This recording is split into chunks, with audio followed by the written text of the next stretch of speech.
Have you ever wondered how people are able to sit at their desk for countless numbers of hours with hyper laser focus? If you're someone like me, you've also probably struggled with the first hurdle when it comes to studying. You've got everything ready, your cup of coffee, your headphones, your favorite study playlist, yet you still somehow find yourself binge watching on Netflix or YouTube. After being in medical school now for a handful number of years, I've tweaked my approach to studying and how I'm able to stay focused for a longer period of time. So in this video, I'm going to be going through 5 practical tips that's going to allow you to stay more focused, become more productive, and therefore allow you to study more efficiently as well. Our first step is cleaning your space. I'm a firm believer that a clean space allows for a clearer mind. So what this means is when you wake up, make your bed, open your blinds, open your windows, allow as much sunlight and fresh air in as possible, and remove any clutter that's around your room or at your desk. Cleaning your space has shown to reduce your cortisol levels, your stress hormone, which turns down the volume on your visual noise, therefore allowing you to focus on the things you need to. A clean space has also shown to improve your mood. A better mood means a better chance of you studying. The next tip might sound a little harsh, but you have to do it. You need to cut back on social media. No, I didn't say you have to quit social media or delete any of the apps off your phone.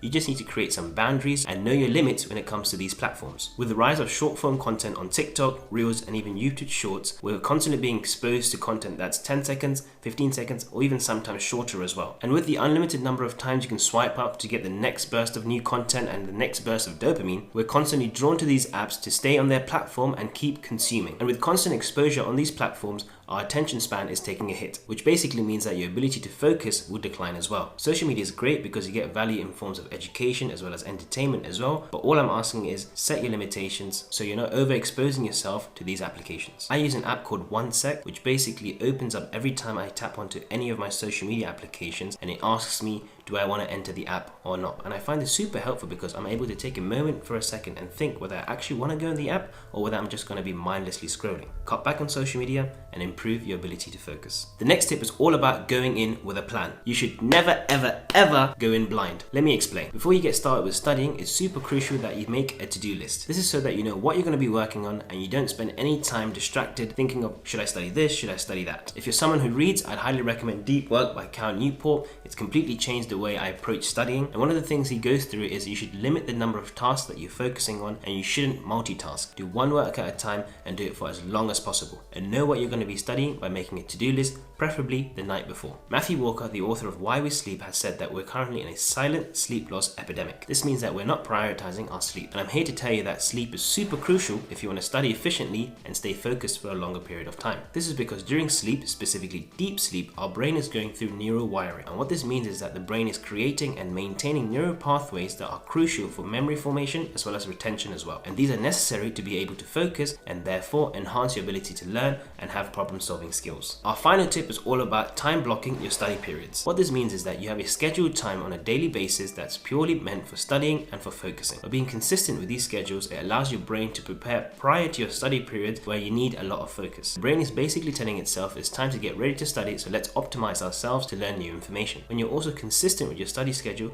it's also easier to form a habit out of it, so it's natural for you to study during those times of the day. One additional tip I'd like to add with time blocking your study periods is that pair this maybe with a Pomodoro Timer that allows you to study for, say, 50 minutes at a time with a 10-minute break interval. This way you're also able to tick off your time blocks as you complete them. Let's say you're studying from 4 p.m. to 8 p.m. You might have 4 segments of 50 minutes of studying, 10 minutes of rest. This means that as you complete every cycle of studying, you can put a little tick on the boxes, which also gives you a sense of accomplishment, which gives you a little boost of motivation to get onto the next cycle of study. I personally use Study MD's channel, which is a channel full of Pomodoro timers with great music to study for, from lo-fi to rain sounds, and there's plenty to pick from. So guys, in summary, my 5 practical tips are: clean your space, cut back on social media, always go in with a plan, prioritize sleep, as well as time block your study periods. These tips are created from my weaknesses and my constant tweakings to see what optimizes me best to study for longer periods of time, but I do believe that you can use some of these tips to integrate into your routines to stay focused for longer durations of time as well. I hope you found some form of value in this video. Make sure to share it with any friends who might find this useful, and as always, leave any comments down below,